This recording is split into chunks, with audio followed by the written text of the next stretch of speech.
The views expressed on the Nova Society are those of the panelists and guests and do not necessarily reflect the views or opinions of the Phoenix Research Institute or any institution which any panel member is associated. And welcome back to the Nova Society. I'm your host, Dr. Brooklyn Ann Weldon, and I'm here with my panel.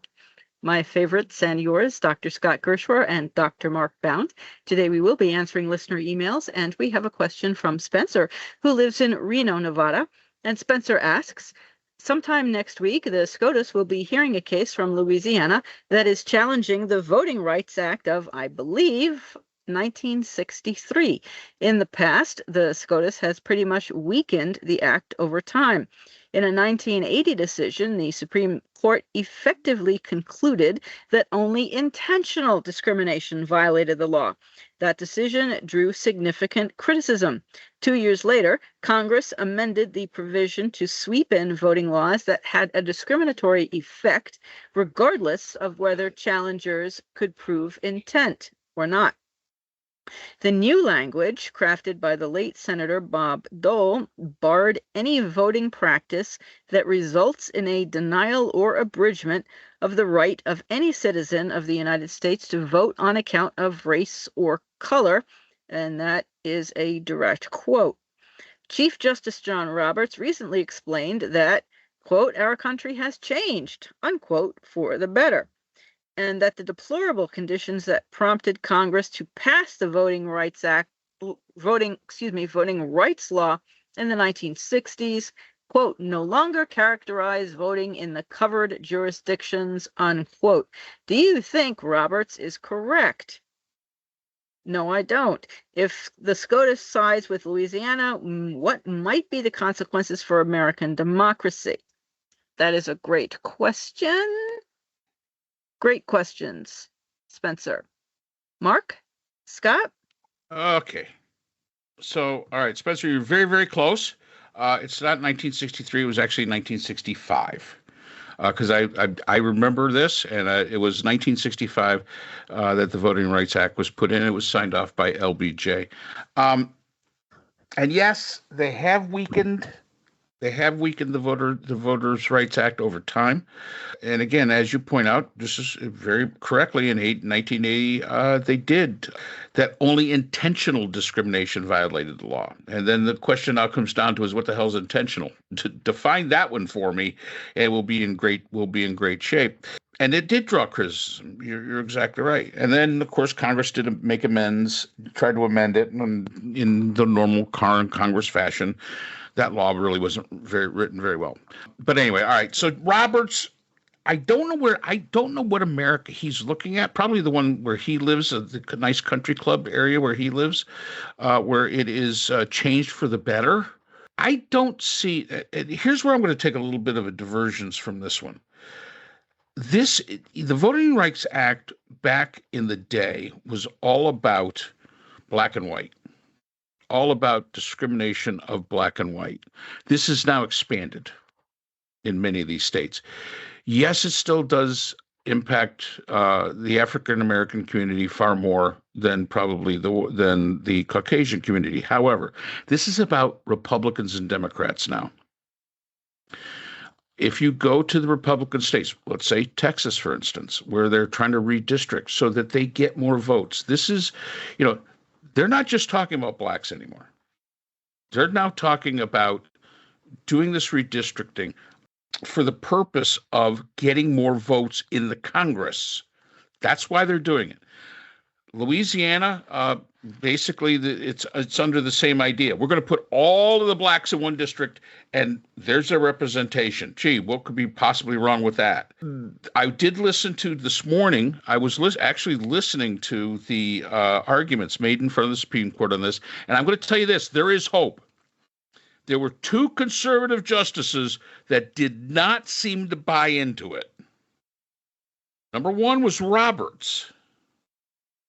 The number two was Kavanaugh, which kind of makes sense because Kavanaugh kind of back and forth, a lot like Roberts. Sometimes Kavanaugh and Roberts can be a swing vote. But the fact is that if you listen to their arguments, if you listen very closely at some of the questions that they were asking, it did not seem like they were all on board with the arguments that the solicitor of Louisiana was putting out there. So there is hope to that. Now you're probably going to see Alito. You're probably going to see Thomas definitely, side with Louisiana. Gorsuch probably will. Amy Coney Barrett, I don't know. We'll see what she does. I didn't hear a lot out of her. I was very impressed with Ketanji Brown, the newest Supreme Court justice. She has a tendency to just dig her teeth into these things. So for me, I look at this and I say, there is some hope just by listening to it. If they were to side with Louisiana, I think it's going to just become a redistricting war. You're going to see blue states and red states. And I understand what they were doing in California. I get it. I get Newsom's move there. He was trying to counteract what was happening in Texas. But that's not the way we're supposed to be doing this stuff. The Voting Rights Act was all about black and white and making sure that blacks had the same access as everybody else, and that they had that as citizens they could vote. And that was important. This is about not allowing people to vote. This is an attempt to keep people to vote. And it's not only blacks. If you're one of those lefty, whatever they want to call you, this is to keep you from voting. And this is to make your voice in your government not have as much impact. And let's remember, Democrats outnumber the number of Republicans. Problem is, Democrats, you got to get their asses out to vote. That's the problem with Democrats. If Democrats always came out and voted, probably you'd see, a different situation than we have today. This is about being ruled by the minority. And that's exactly what they're trying to do. I've said this before. They should expand the size of the Congress. They have not done it since 19. They put in the rule that you can't expand it any farther. They should. The number of people that each representative represents is like 762,000 people per. And originally, before that, the highest it was 210, and that still seems like a little bit much. So it's a matter of the people in power trying to stay in power, and the party that is the minority, as far as the constituents in the United States, but is the majority when it comes to things like land and the Electoral College.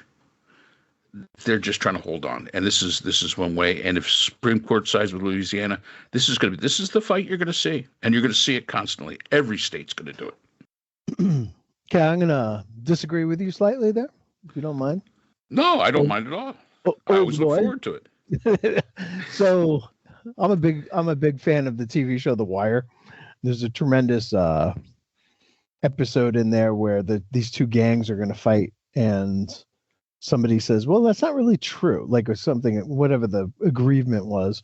And one of the better characters on the show, a fellow by the name of Slim Charles, an enforcer for one of the mobs, says, hey, if it's a lie, we fight on that lie, and that's okay. And I think they're fighting on a lie. As I mentioned in an earlier podcast, they're trying to recast 2020 as if Joe Biden was president. And one of the ways that they're doing that is they're claiming that the census was fucked up in 2020 by Joe Biden. And that Joe Biden was president at the time and he had a corrupt census, and they overcounted black voters and they undercounted white voters in places like Louisiana. And because of that, they need to redraw the congressional maps. Donald Trump was president when the census of 2020 happens. Donald Trump, the results of the census did come out in 2021, so Joe Biden was president by then. But he was president when they did the census, and they need to come to grips with that, because this case really comes down to this one place in Louisiana, this one district in Louisiana, where there are more black voters than white voters. and they want to change the congressional maps so that they're alienating the black voters and getting more white voter seats in there, figuring that those white voter seats were going to go to Republicans. So that what the court is being asked to do is to establish a time limit for allowing race to be used as a factor in drawing up congressional maps.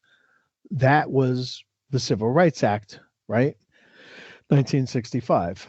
So what they're doing is they're appealing to the courts, and Kavanaugh is the one who seems to be going for this argument, one of the younger justices, saying that a lot of the precedent court cases that they're looking at in a variety of contexts have said that race-based remedies are permissible for a period of time, perhaps a long period of time, perhaps decades, but they should not be indefinite, and there needs to be an end point. And where the end point is what they're arguing right now.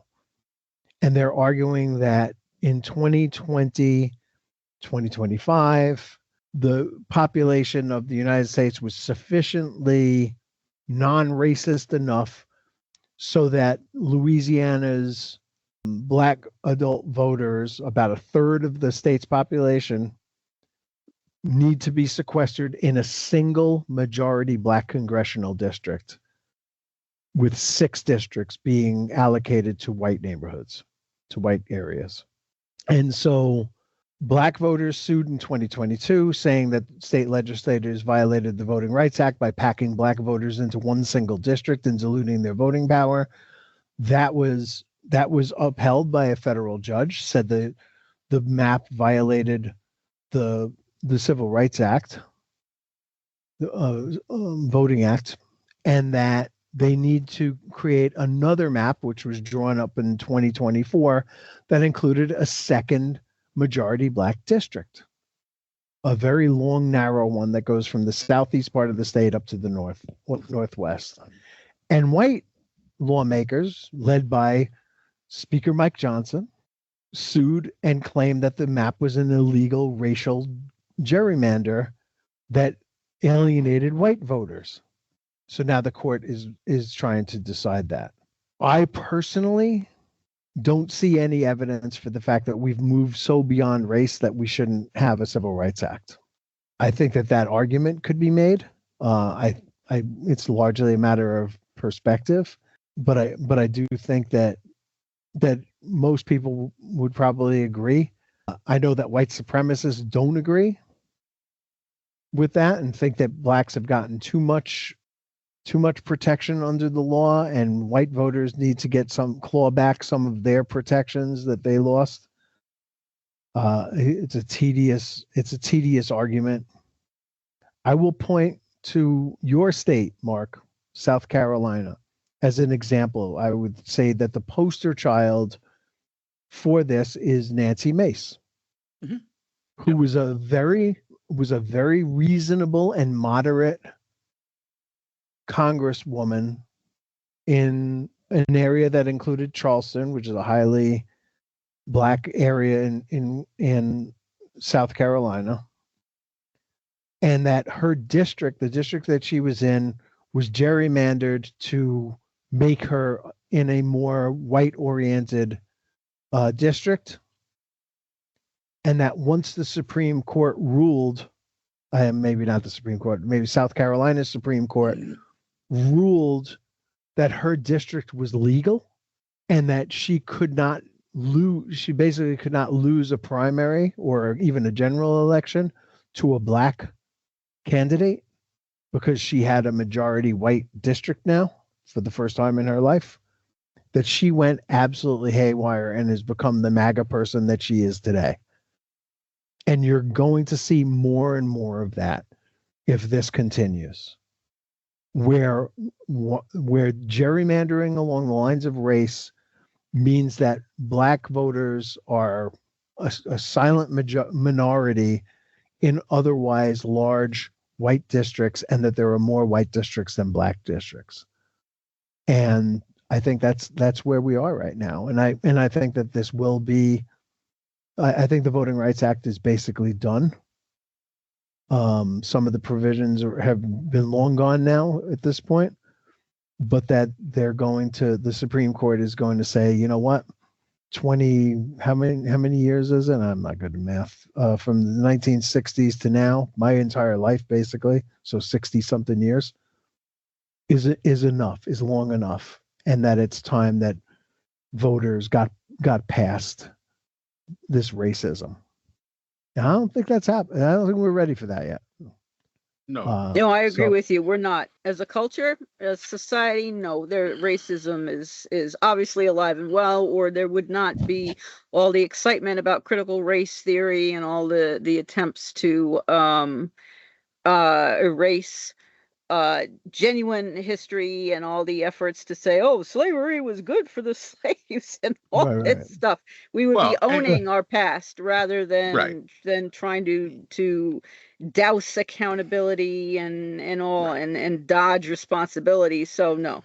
And I agree. I think that the Supreme Court is going to say, oh yeah, 60 years, yeah, everything's great and we're past all that. But another thing though, Mark, if you are correct and the Supreme Court does say, no, Louisiana, we don't find for you. I didn't say they were going to say that. I'm saying that there was indications by those two justices, conservative justices, that maybe they weren't buying it. I did not make a prediction on how they were going to do it. Okay, well, let's say that the court overall does not buy what Louisiana is trying to sell, just as an argument. I mean, I think that they will go with it personally. And I was thinking also about Abbott and his, when you mentioned Texas, and Abbott saying, well, everything in Texas has got to go through me now. You know, you don't have control of your city. You don't have control of anything in your voting or anything like that. He wanted to centralize. I don't know if he was successful in doing that because Texas was turning more purple and Abbott didn't like that. And he doesn't like that because he wants to hold on to control of Texas and keep it red. In any event, but now listen to what you just said, Brooke. Listen to exactly what you just said, and that was the point I was making. What's that? He wants to keep it red. Yes. And Scott, I totally understand your argument. I'm not saying that the civil rights is all even across the board here. I'm not saying that. I am saying that most blacks are Democrat. In my mind, they're more afraid of the liberals, no matter what color you are, than they are the race at this point. They have moved to, just as Brooke said, he wants to keep it red. He doesn't want to keep it white. Doesn't give a shit about that. He knows he can't do that. But he wants to keep it red. And a lot of these things are being done, in my mind. You know, in some ways, we are not, you're right, we're not past the civil rights issues. But now, the way the climate is in the United States today politically, it's less about that black guy. It's more about that liberal guy. No matter what color he is. Yes, but there's also you know what? But there are Scott, they're a very large liberal voting bloc. So they get kind of put into that. I mean, they get put into that group. But seriously, I think they're more worried about owning the libs than segregating it down to black and white. Well, there's also a sense that anybody who is of color is automatically going to vote Democrat, which is not true. But what I wanted to say was, what I wanted to ask was, if the Supreme Court does not find for Louisiana and says that a second black district is mandated, will Louisiana listen? Or will they say, well, I guess we'd have to wait and see. Well, I would assume that they would, yeah. I would too. I mean, so far they've followed what the federal judges have told them. It just hasn't gotten up to the Supreme Court. I don't think that they're going to decide that the Supreme Court is the mountain that they're going to die on after after obeying the lower courts, the lower federal courts rulings. But I kind of disagree with the premise. I mean, and I'll point to my young Republicans as my example. The young Republicans hate black people. Clearly. Well, which do they hate more? Do they hate blacks more, or do they hate liberals more? I don't hear them saying, the far black terrorist, whatever. Now it's the liberals. Yeah, and unfortunately, blacks, Hispanics, people of color are in that group. So now horrible. They've just expanded it to include white people as well, right? That are liberals. Jews, those Jews, blacks, Jews, women. They hate women. Beer drinkers. I mean, yeah, we're all in there. So I think, and again, to me, it's a shift. Back in the '60s, in our day, in the '70s, and the '80s, yeah, it was black, white. That was what mattered. That was truly the dividing line. I think in many ways we have not moved past that dividing line. Now we've expanded it from not just blacks, but all liberals, all progressives, all those that aren't in the cult, because we want to keep our state pure. And it's not only racially pure now, we want it politically pure. And that would be my argument under that one. And also gender. I think they're just lurking just below the surface there. If you scratch it even just a little bit, you're going to find the racism. Oh, definitely. It's under there. Yeah. Oh, Scott, I'm not saying that the racism isn't there. What I'm saying is that the racism is now expanded to the point of, if you're liberal, you're a different race. No matter what the hell color your skin is. They've expanded that out. Just like the thing of, they've lumped it all together. All Jews are the same. How many times have I heard that before with a Jewish wife? All Jews are the same. No, they're not. No, they are not. If there's any people that are not the same, it's the Jews. That is true. I mean, that is totally the antithesis to the Jews. I mean, I look at my wife's family. My brother-in-law, who lives in Israel, is so Orthodox it's not even funny. My wife, I don't know if they'd let her in temple anymore. I mean, they might the place might fall down. I'm not sure. But again, to me, this is just an expansion. Because it's, now it used to be total, all of it was racial purity. Is that still there? Absolutely. Absolutely. But to me, it's expanded to, now you're being as much defined by your political leanings as you are by the color of your skin. And those blacks, those Jews, those people of color, women, by damn, they're the enemy now.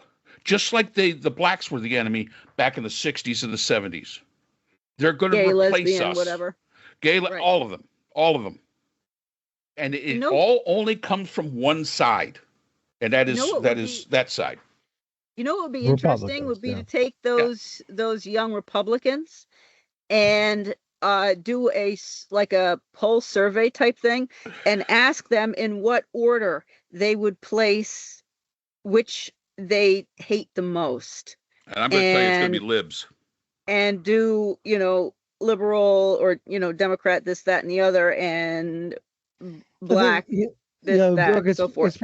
It's probably more socially acceptable to say liberals than it is to say blacks, but it's probably code word for both. So you know what I mean? It's not like they're not going to say, "Oh, I hate black people." They like what they call the good ones, right? Wow. But really, you scratch that surface a little bit, and there's race underneath that.